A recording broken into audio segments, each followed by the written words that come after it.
algunas pistas, algunas señales en las últimas horas, post elecciones, y también lo viene haciendo desde la presentación de propuestas de campaña. Estamos en contacto con Virginia Morales, ella es investigadora del CONICET. Le damos la bienvenida. Virginia, buenas noches, ¿cómo estás? Germán Giachero te saluda. Germán, buenas noches, gracias por la invitación. Gracias por recibirnos en este caso, Virginia.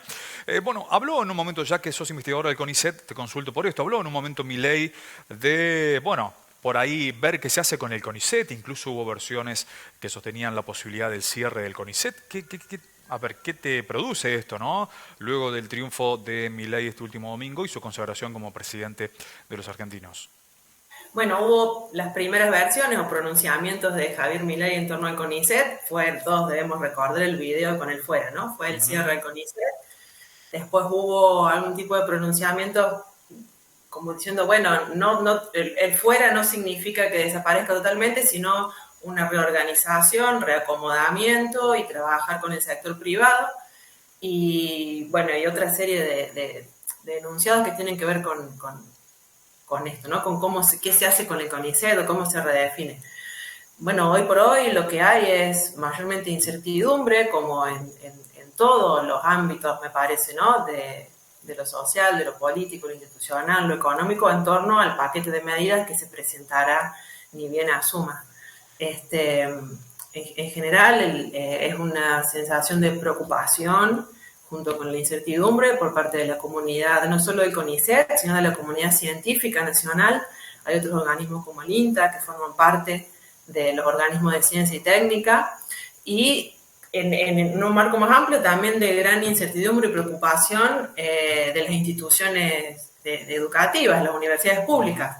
El CONICET, si bien hay una casa central y tiene sus unidades ejecutoras repartidas en diferentes localidades del interior del país, están íntimamente vinculados y asentados en las instituciones educativas, o sea, en las universidades nacionales. Entonces, toda política que haga y afecte al CONICET implica indefectiblemente a las universidades nacionales y viceversa también. Hay un gran escenario de incertidumbre, ya Milei ha dado algunas señales, algunas indicaciones que vienen por allí a reafirmar lo que había planteado en plena campaña. ¿Cuáles son tus sensaciones, tomando en cuenta, bueno, algunas ideas de privatización, la cuestión de la dolarización de la economía? Aunque dijo también ahora, quizás en modo contradictorio a lo que planteó alguna vez, que salud y educación no se pueden privatizar y no se van a privatizar. A mí en esto me parece plantear dos cosas.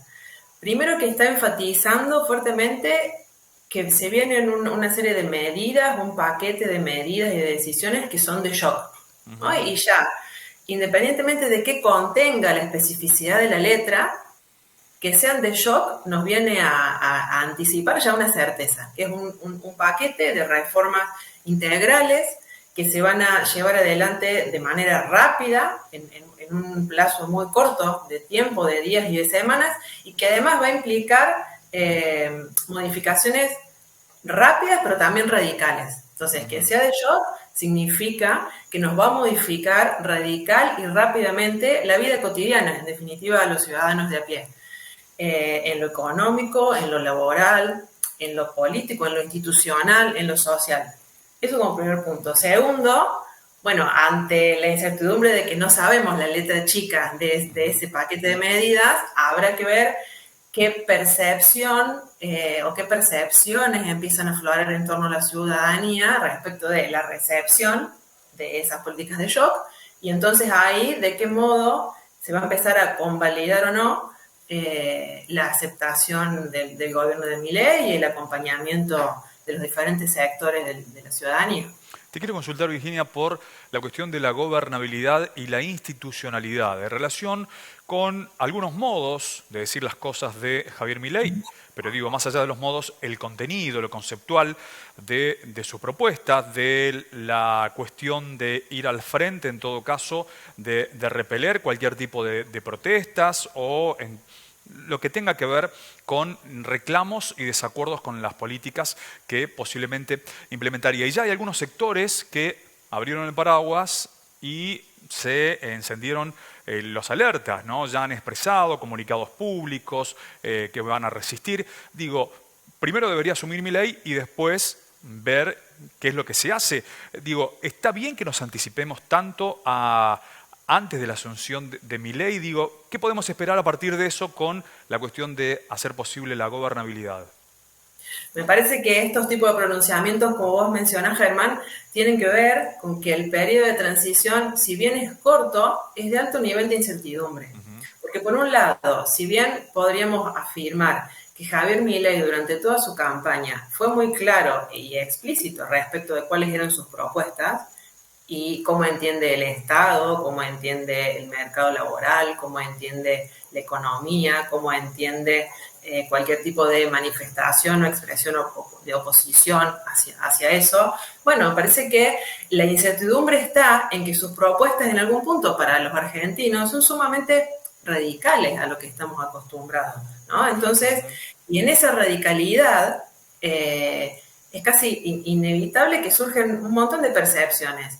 Y en gran parte de la ciudadanía la percepción es de, bueno, amenaza hacia toda una serie de derechos y de conquistas que se alcanzaron y que están vigentes. Por ejemplo, en el mercado laboral, todo lo que tiene que ver con la política de empleo y de despidos, toda una serie de leyes que tienen que ver con licencias, con aguinaldos, con los contratos laborales, convenios colectivos de trabajo, paritarias. Bueno, los pronunciamientos de Javier Milei parecerían ir más en retroceso de esas conquistas que en avance y ampliarlas. Entonces me parece que en estos días en donde precisamente porque las políticas que voy a implementar son de shock y entonces no anticipa cuáles van a ser, pero sí podemos anticiparnos por lo que expresó durante toda su campaña, ahí se empiezan como a levantar en alerta muchos sectores que empiezan a sentir que puede iniciarse un fuerte periodo de retroceso en materia de derechos.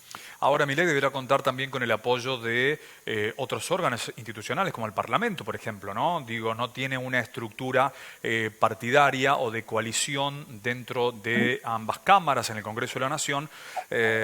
Por lo tanto, digo, por allí también será momento de tejer alianzas en todo caso para poder desarrollar algunos de los proyectos que ha planteado ya en campaña. ¿O es posible gobernar solamente con decretos de necesidad y urgencia?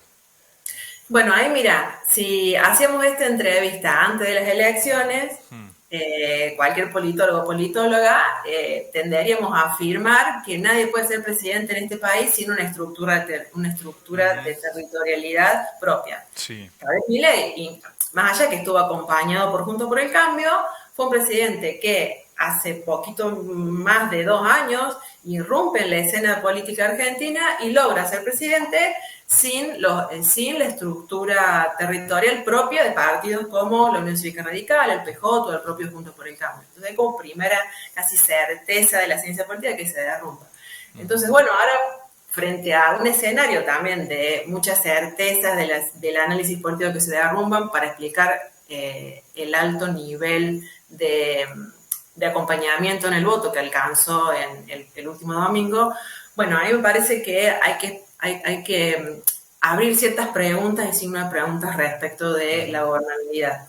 Pues por un lado, yo te podría decir, no hay ningún gobernador que hoy pertenezca al partido de Javier Milei, de La Libertad Avanza. Uno podría pensar, bueno, quizás gobernadores de Juntos por el Cambio, pero a mí me parece que es central también pensar los atributos que nuestro propio sistema político le confiere a quien ocupa el Poder Ejecutivo Nacional.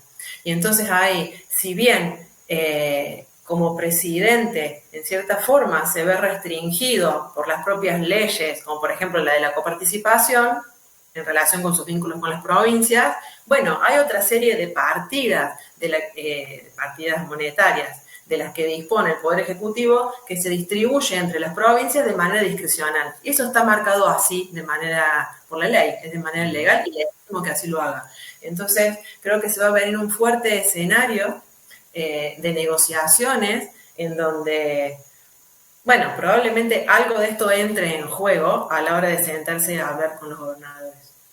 Virginia, te queremos agradecer muchísimo por este diálogo con Canal 20 Noticias. Gracias a ustedes. Hasta luego. Un abrazo. Virginia Morales, investigadora del CONICET, en diálogo con